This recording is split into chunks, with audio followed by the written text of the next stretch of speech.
এ কি, আপনি তো রেজিগনেশন লেটার দিয়েছেন। আমার প্রতি যে অনাস্থা এবং অবিশ্বাস আপনাদের সকলের পক্ষ থেকে এসছে তার এই একটাই উত্তর হতে পারে বলে আমার মনে হয়েছে। এখানে তো সবাই নিজের যোগ্যতায় চাকরি করতে আসে, আমিও নিজের যোগ্যতাতেই এখানে চাকরিটা করতে এসেছিলাম। তার বাইরে কারোর দয়া ভিক্ষা করে আমি এই চাকরিটা করতে চাই না স্যার। আপনারা এখন মিটিং করবেন, আপনারা মিটিং করে বিবেচনা করবেন যে আমাকে ক্ষমা করে দেওয়া যায় কিনা, আমাকে এই চাকরিতে বহাল রাখা যায় কিনা। কিন্তু আমি আপনাদের দয়ায় কাজটা করতে চাই না স্যার, তাই জন্যই রেজিগনেশন লেটারটা সঙ্গে করে নিয়েই এসেছিলাম। আরও একটা কথা স্যার,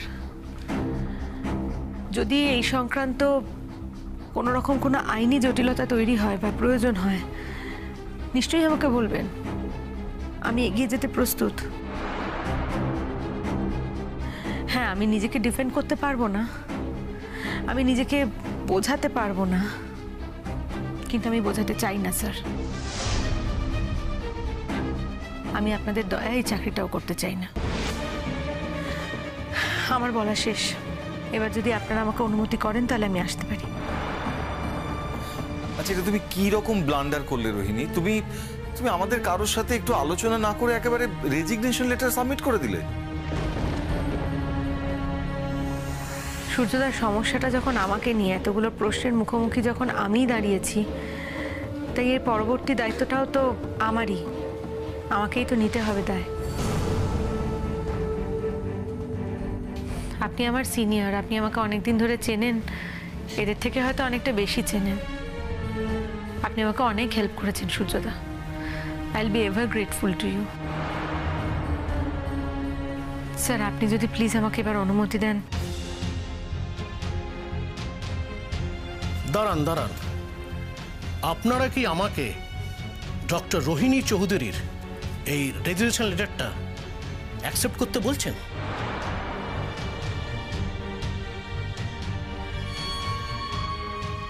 স্যার, একটা মানুষ যখন রেজিগনেশন দেয়, যখন সে সব প্রশ্নের উপরে জবনিকা টেনে দেয়, তখন আমাদের এটা বোঝা উচিত যে তার দিকে যে প্রশ্নগুলো তোলা হয়েছিল সেগুলো যথার্থ নয়।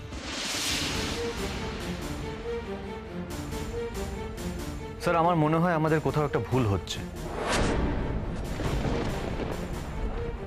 রোহিণী চৌধুরীর কার্যকলাপের কারণে ও হয়তো দোষী সাব্যস্ত হয়েছে, কিন্তু ওর আসল উদ্দেশ্য হয়তো সেটা ছিল না।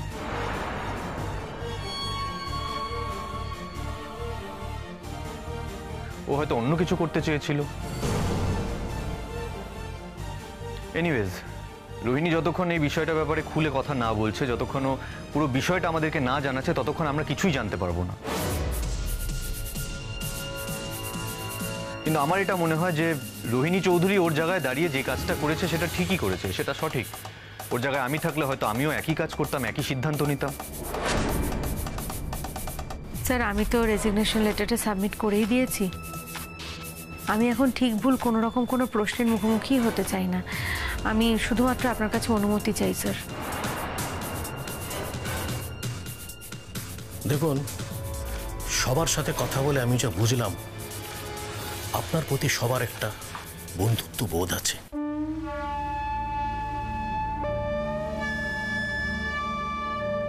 একটা নরম জায়গা আছে, আপনার চলে যাওয়াটা কেউ চাইছে না।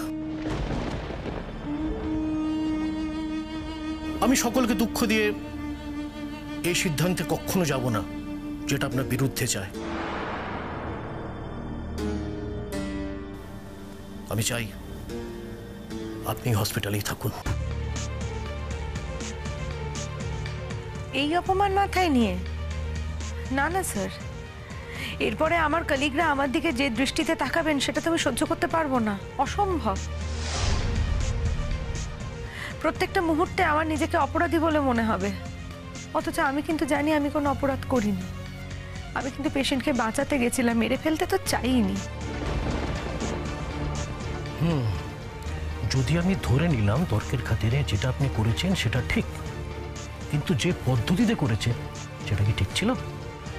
এখানেই তো সমস্যা। তাই জন্যই তো আমি এতগুলো প্রশ্নের মুখোমুখি দাঁড়িয়ে আছি। যদি তা নাই হতো তাহলে কি এতগুলো প্রশ্নের সম্মুখীন আমাকে হতে হতো? না, বোধহয়।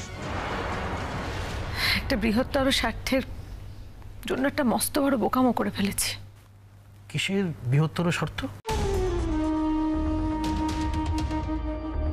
এই প্রশ্নের উত্তরটা আপনি আমাকে করবেন না স্যার। এর উত্তর আমি আপনাকে দিতে পারবো না। এর সঙ্গে আমার ব্যক্তিগত জীবন জড়িয়ে আছে তো। হ্যাঁ, আপনি এই প্রশ্নটা করতেই পারেন যে আমি কেন ব্যক্তিগত জীবন এবং পেশাগত জীবন জড়িয়ে ফেলছি। আমার উচিত নয়, ভুল করছি।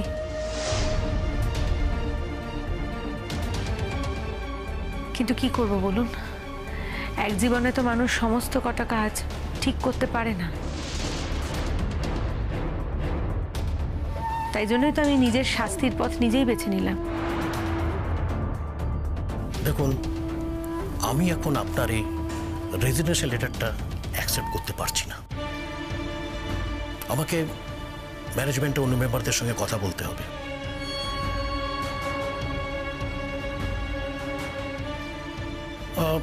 আমি আপনাকে জানাবো, তবে ধরে নিন আমরা চাই আপনি এখানেই থাকুন, এখানে কাজ করুন।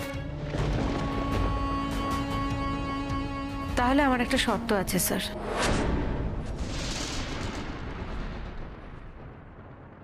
স্যার, আমি পরিষ্কার কথা বলতে ভালোবাসি।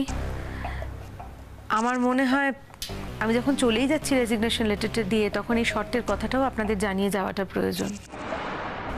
আপনাদের যদি ভবিষ্যতে আমাকে প্রয়োজন হয় হাসপাতালে, তাহলে আমি নিশ্চয়ই ফিরে আসব। তবে সেটা একান্তই আপনাদের প্রয়োজনের জন্য। আমার কিন্তু কোনো প্রয়োজন নেই আর রইল না।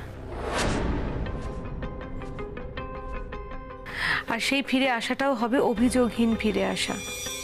আমার বিরুদ্ধে যা যা অভিযোগ হয়েছে সেই সবকটা অভিযোগ যদি আপনারা তুলে নেন, তাহলে আমি ফিরে আসতে পারি এখানে, না হলে নয়, কোনোদিনও নয়।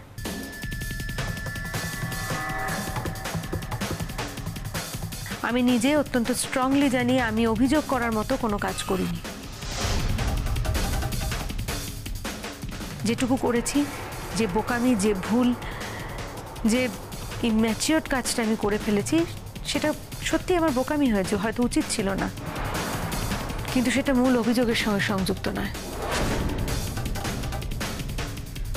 ঠিক আছে, আমরা আলোচনা করি, আপনাকে আমরা ফোনে জানাবো। আমাদের এখানে কাজ শেষ, আপনারা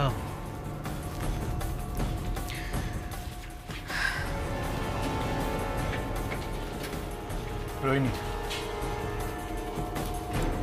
তোর সাথে আমার কিছু কথা আছে, বাইরে ওয়েট কর আমার জন্য।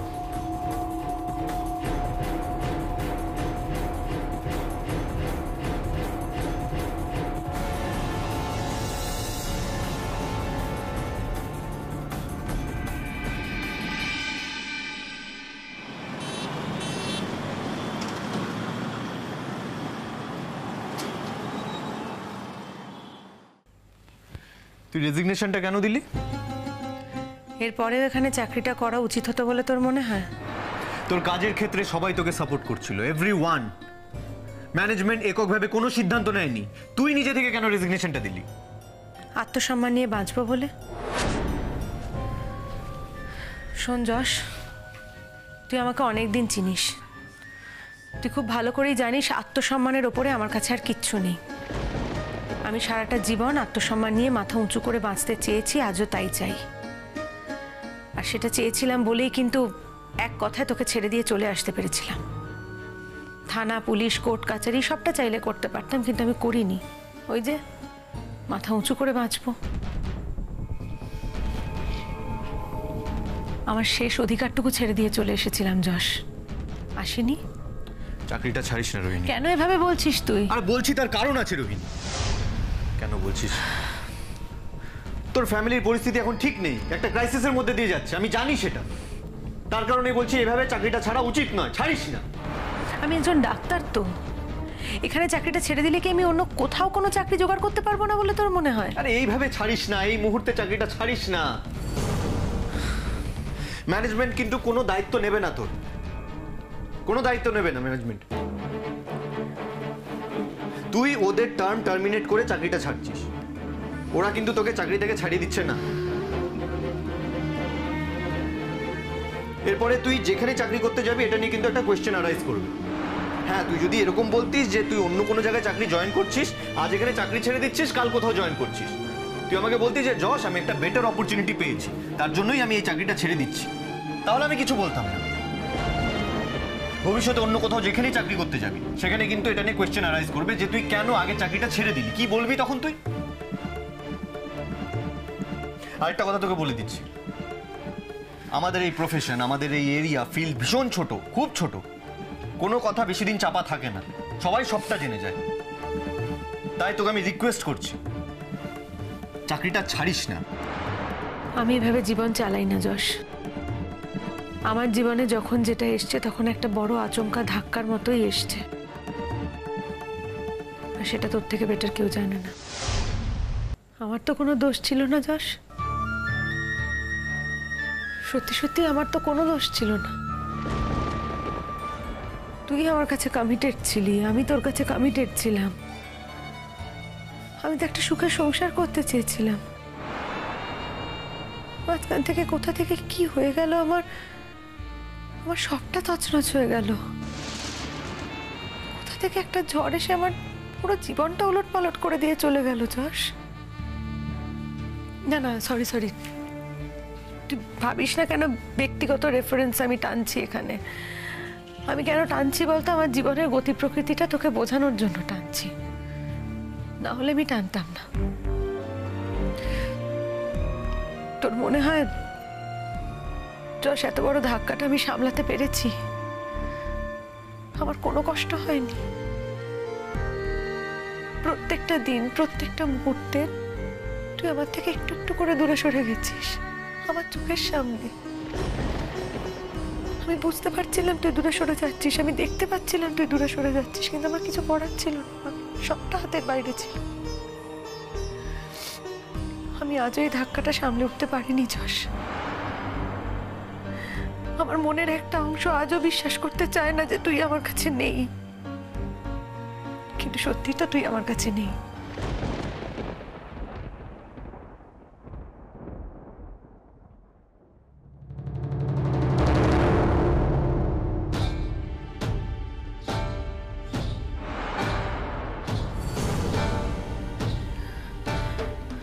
যশ, আমি শাবনামের অনেক ক্ষতি করেছি, আমি জানি শাবনামের আমি অনেক ক্ষতি করেছি, কিন্তু বিশ্বাস কর আমি যা করেছি আমি সবটা তোর জন্য করেছি। একটা পয়েন্টে আমার মনে হতো আমার গোটা পৃথিবীতে শাবনাম ছাড়া কোনো শত্রু নেই, ও আমার সর্বস্ব কেড়ে নিয়েছে, তাই আমি আর কিছু ভাবিনি, আমি কোনো দিকে তাকাইনি। আমি খুব বাজে বাজে কিছু ঘটনা ঘটিয়েছি এবং আমি ওর চরম ক্ষতি করার চেষ্টা করেছি, আমি মানছি। কিন্তু ট্রাস্ট মি যশ, যদি আজ পর্যন্ত জীবনে আমি অন্য কারোর ভালো করে থাকি তাহলেও সেটা তোর জন্য, যদি চরম ক্ষতি করে থাকি তাহলেও সেটা তোর জন্য। আমার জীবনে, আমার পৃথিবীতে তুই ছাড়া কেউ নেই, কখনো ছিল না। আমার না তোর ছাড়া, তোর প্রতি ছাড়া আমার কোনো কিছুতে ইন্টারেস্ট নেই। তাই জন্যই হয়তো আজকেও একই রকমেরই চিন্তা ভাবনা রয়ে গেছে। আমি জানি তুইও হয়তো আর 5 জনের মতো ভাবছিস যে আমি ইনজেকশনটা পুশ করেছিলাম পেশেন্টকে মেরে ফেলার জন্য। আমি সেসব নিয়ে কিছু ভাবছি না, আমি এই বিষয়টা নিয়ে নির্দিষ্ট কিছু মনে করতেই পারছি না। কিন্তু হ্যাঁ, এই কথাটাও ঠিক যে তুই ওখানে যেই যুক্তিটা দিয়েছিস সেটা কিন্তু আমার কাছে খুব একটা স্ট্রং মনে হয়নি। মনে হয়নি? তোর মনে হয়নি? দেখ, তোর যদি যুক্তিটা স্ট্রং বলে মনে না হয় তাহলে এতগুলো লোক কি করে এইভাবে বিশ্বাস করবে? আমি বলছি না যশ, এতগুলো লোকের অবিশ্বাস নিয়ে আমি চাকরিটা করতে পারবো না রে, কন্টিনিউ করতে পারবো না। তুই আমাকে বল না, আমাকে খুলে বল কি হয়েছিল, কেন করেছিলি, তুই আমাকে খুলে বল, সবটা খুলে বল। ধরে নে এটা আমার ব্যক্তিগত কৌতূহল, আমি জানতে চাইছি, আমাকে সত্যিটা বল, তারপর আমি বুঝে নেব, বাকিটা আমি দেখে নেব। আমার খুব অ্যাংজাইটি হতো আসলে। শাবনাম এখানে নতুন তো, বাই চান্স যদি একটা কিছু ভুল করে ফেলে তাহলে হয়তো ওর চাকরি চলে যাবে, আর ওর চাকরি চলে গেলেও তোকেও এখানে চাকরি করতে দেবে না। তোরা দুজনেই এখানে চাকরিটা ছেড়ে দিবি, আবার কোথায় না কোথায় অ্যাপ্লাই করবি, সেই কারণে একটু টেনশন হতো, একটু অ্যাংজাইটি কাজ করতো। তো আমি তাই জন্য একটু পড়াশোনা করা শুরু করলাম, আমি একটু লেখাপড়া করলাম, বিষয়টা নিয়ে জানলাম, বেশ কয়েকজন বড় ডাক্তারের সাথে ওভার টেলিফোন আলোচনাও করেছি, কথাবার্তাও বলেছি। বলার পরে ওনারাই সবাই মিলে আমাকে সাজেস্ট করলেন যে এই ইঞ্জেকশনটা নিয়মিত যদি পুশ করি তাহলে পেশেন্ট ইমপ্রুভ করবে। কিন্তু আমারই একটা জানার ভুল ছিল যে পেশেন্টের অ্যাসমা আছে, আমি সেটা জানতাম না। আমার তো কেসটা পুরো স্টাডি করা ছিল না, সেটা জানতাম না বলেই আমি ইঞ্জেকশনটা পুশ করেছি, কারণ অ্যাসমা থাকলে ইঞ্জেকশনটা রিভার্স এফেক্ট করে। তবে জাস্ট তুই একটা কথা অন্তত বিশ্বাস কর, আমি কিন্তু পেশেন্টকে ইন্টেনশনালি মেরে ফেলতে চাইনি, আমি কিন্তু শাবনামেরও কোনো ক্ষতি চাইনি। আমি শুধুমাত্র এইটা আশঙ্কা করেছিলাম যে তুই যদি জেনে ফেলিস তাহলে বোধহয়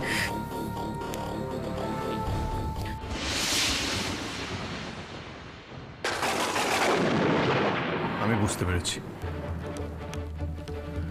বুঝতে পেরেছি তুই কেন এটা করেছিস। শবনম ভুল চিকিৎসা করে যাতে কোনো ব্লান্ডার না করে, সেটার জন্য যাতে আমাকেই হসপিটাল ছেড়ে চলে যেতে না হয়, তার জন্য তুই ডেসপারেট হয়ে গিয়ে এরকম একটা চিকিৎসা করার চেষ্টা করেছিস। ওখানে একটাই প্রশ্ন উঠেছিল, আমি কেন ছদ্মবেশে গেছিলাম। দেখ যশ, সেটা হয়তো আমি শাবনামের সামনে খুলে বলতে পারবো না, আজকে তোর সামনে খুলে বলছি। ওই পেশেন্ট তো আমার চার্জে ছিলেন না, তাই আমি অ্যাজ এ ডক্টর অন্য ডক্টরের পেশেন্টকে কোনো রকমভাবে কোনো ইঞ্জেকশন পুশ করতে পারি না, কোনো সিস্টারকেও ইনস্ট্রাক্ট করতে পারি না, কারণ আফটার অল পেশেন্ট আমার চার্জে নেই। তাই বাধ্য হয়ে আমাকে ছদ্মবেশটা নিতে হয়েছিল। Now this is clear to me. এবার আমি সবটা বুঝতে পারলাম, তাহলে তো তোর কোনো দোষই নেই এখানে। তুই শুধু শুধু কেন রেজিগনেশন দিচ্ছিস? আমি আর এখানে থাকতে পারবো না যশ, এখানে কেউ আমাকে মুখে কিচ্ছু বলবে না, কিন্তু সবাই চোখে আঙুল দিয়ে দেখিয়ে দেবে, আঙুল তুলবে আমার দিকে, সবার চোখে মুখে একটা অবিশ্বাস থাকবে, আমার দামই কমে যাবে এখানে। এত মানুষের অবিশ্বাস, অনাস্থা, আমি পারবো না রে। একটা অভিমানের জায়গা রয়ে গেল বলতে পারিস। শাবনম আমাকে বলতে পারতো, সবার সামনে এভাবে পাবলিক না করে আমাকে আলাদা করে বলতে পারতো, তোর সামনে বলতে পারতো, আমি তাহলে না হয় তোদের দুজনকেই বুঝিয়ে পুরো ঘটনাটা খুলে বলতে পারতাম। তা না করে একেবারেই শুরুতেই এই বিষয়টাকে পাবলিক করে দিল।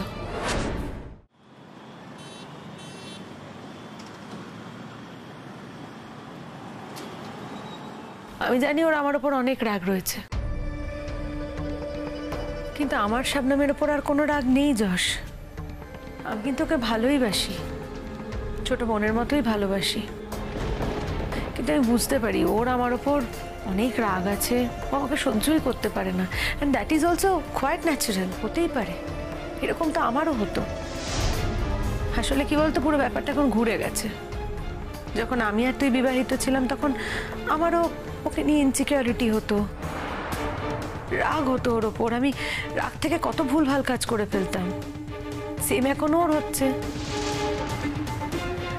এখন তোরা দুজন বিবাহিত, ওরা আমার ওপর রাগ হচ্ছে, হয়তো আমাকে নিয়ে কোনো ইনসিকিউরিটিও হতে পারে। যাকে এসব নিয়ে আমি কিছু মনেও করি না, তুইও ওকে এসব নিয়ে কোনো শাসন করিস না। তুই এসব নিয়ে ভাবিস না, তোকে আমি যেটা বলছি সেটা কর। তুই গিয়ে রেজিগনেশনটা উইথড্র কর। ঠিক আছে, দেখি আজকে রাতটা ভাবি, মাথা ঠান্ডা করে একটু ভাবি, তারপর ডিসিশন নেব।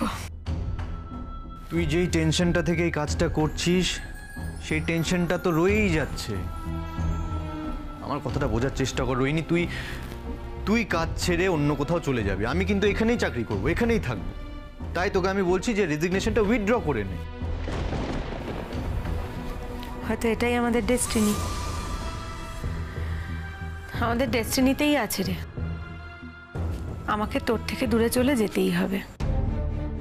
আজকে হচ্ছে না, কাল দেখবি অন্য কোনো কারণে হয়তো চলে যেতে হচ্ছে। এটা আগে আমার মেনে নিতে অসুবিধে হতো, আমি মেনে নিতে পারতাম না, চাইতামও না, যে কারণে কত রকম ঘটনা ঘটিয়ে ফেলেছি। তবে কি বলতো, এটা তো বাস্তব। এখন আমি বুঝেছি যে বাস্তবটা মেনে নিতে হয়। রিকোয়েস্ট করছি তোকে, আমি রিকোয়েস্ট করছি, প্লিজ প্লিজ যা গিয়ে রেজিগনেশনটা উইথড্র করে নে, প্লিজ।